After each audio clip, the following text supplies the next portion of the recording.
Stop for a moment and let yourself remember a time when you felt deeply vulnerable, yet imaginative and alive, perhaps as a child discovering the world. In my years studying Carl Jung's profound insights, I've come to see the wisdom of our inner child as one of the most transformative yet overlooked aspects of psychological healing.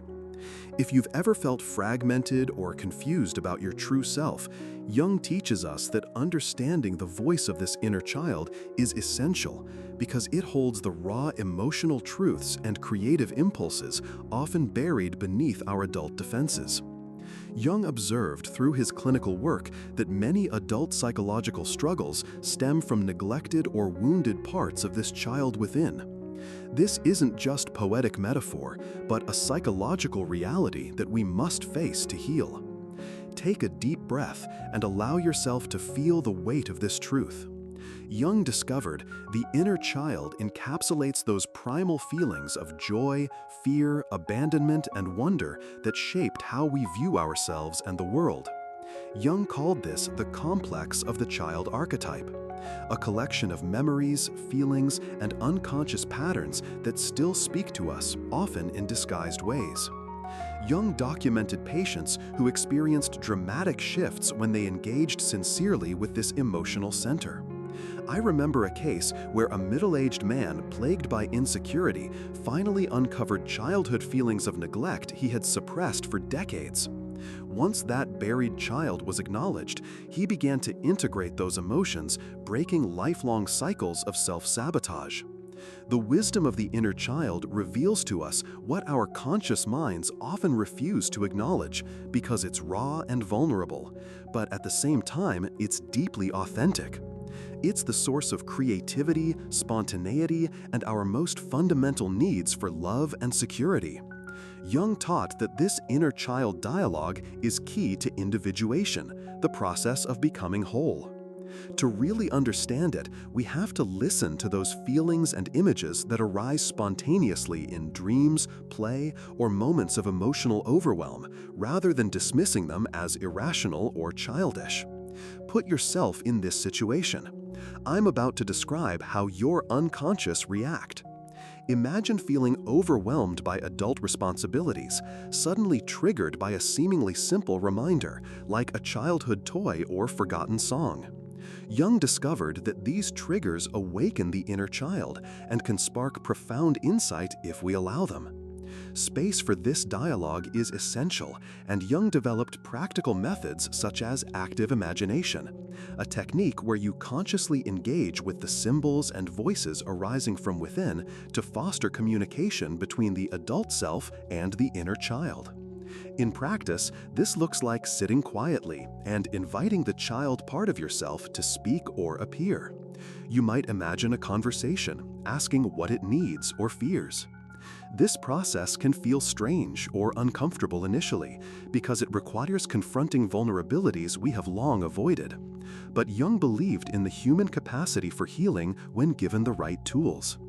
In modern life, our inner child often suffers neglect as we prioritize rationality, productivity, and social expectations over emotional awareness. But the more we reconnect with our inner child, the more we tap into untapped resilience and spontaneous joy. I've witnessed many who, despite career success, struggled with deep emptiness, and when guided to embrace their inner child, found unexpected renewal and courage to pursue authentic lives.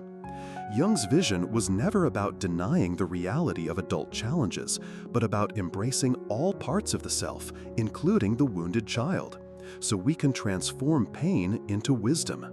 When you practice acknowledging your inner child's emotions, you create a safe internal space that fosters integration rather than fragmentation.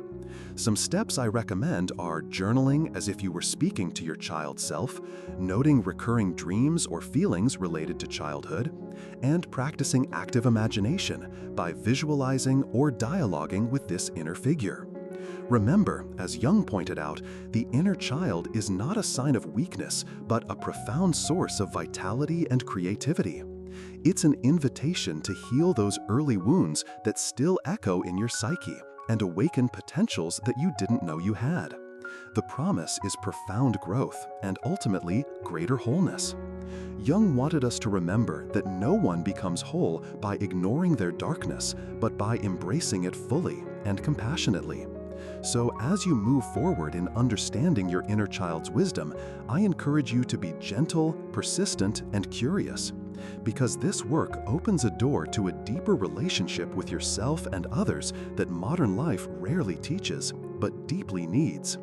Before we wrap up, imagine where this path leads. Because tomorrow we will explore how the wise old man archetype guides us in this very journey of self-understanding.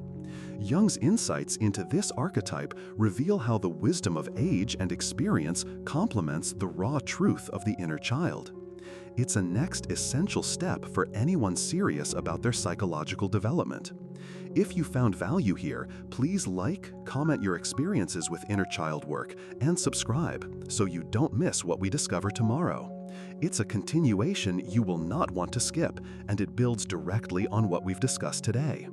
The deep dialogue between inner child and wise archetype can profoundly change how you relate to yourself and face life's challenges. Stay curious, keep exploring. Jung's timeless wisdom is here to guide you at every step. And I promise, the more you listen, the more you will find that the inner child holds keys to a richer, more vibrant life. Thank you for trusting me to share this journey with you.